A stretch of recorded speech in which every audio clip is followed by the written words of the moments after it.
by one. Sige. Sure. Sige. Give me Any your feedback. feedback from What did you learn? Sir, basically, sir, I really appreciated how you were thorough with us in terms of palpation. Because, sir, even for example, when we finished our, not to downplay them, pero when we finished our ORL rotation, which does involve a neck examination, parang they just give us a vague idea about how to palpate.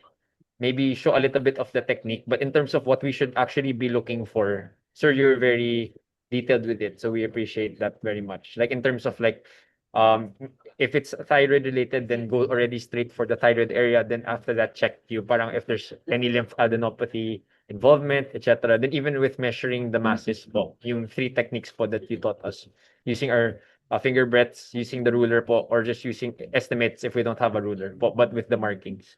Yes, sir. Okay. Sige. Yes. Okay. Tarong. Sir, aside po dun sa minention ni Jake, na-appreciate din po namin sir yung pag-demo nung sa yung sa check-up po through Zoom. Since before po, nagkaroon na rin po kami ng mga parang exercises on online consultations.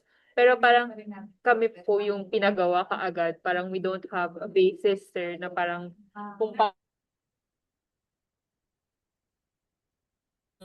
ng physicians na. So, very helpful, sir, kung paano niyo siya in-approach. And then, yung tips niya, sir, when it comes to yung sa pag-measure, din po, lalo na pag mag-isa. Very helpful din, sir. Kasi parang usually, parang kapag kami, parang nasasabak na lang, pero hindi po namin alam talaga yung proper way and yung mga, parang, kumbaga tips and tricks po, paano siya mas efficiently gagawin. So, Okay. Thank you. Sige. Pedrosa. Ako naman po sir, yung in terms of the parang sa algorithm sir, parang doon ko po nakita yung algorithm, like how it's useful especially for teleconsultations. Parang ngayon ko lang na-encounter sir yung sa clinical diagnostic processes, yung pattern recognition tapos yung prevalence.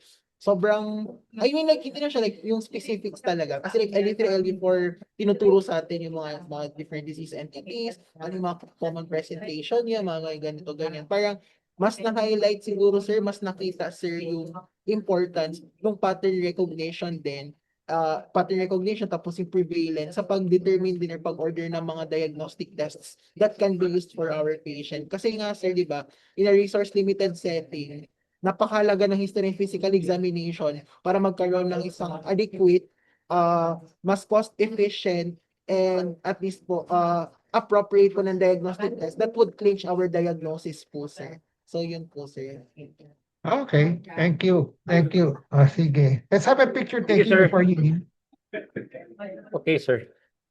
Sabay, pakitanggal mo yung isa muna para malaki yung screen. Picture tayo. Pakitanggal yung third, yung kay Filtered daw. Rivera.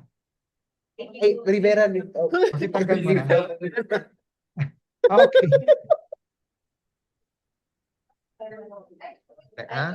one, Picture po tayo sir. 1, 2, 3, 4.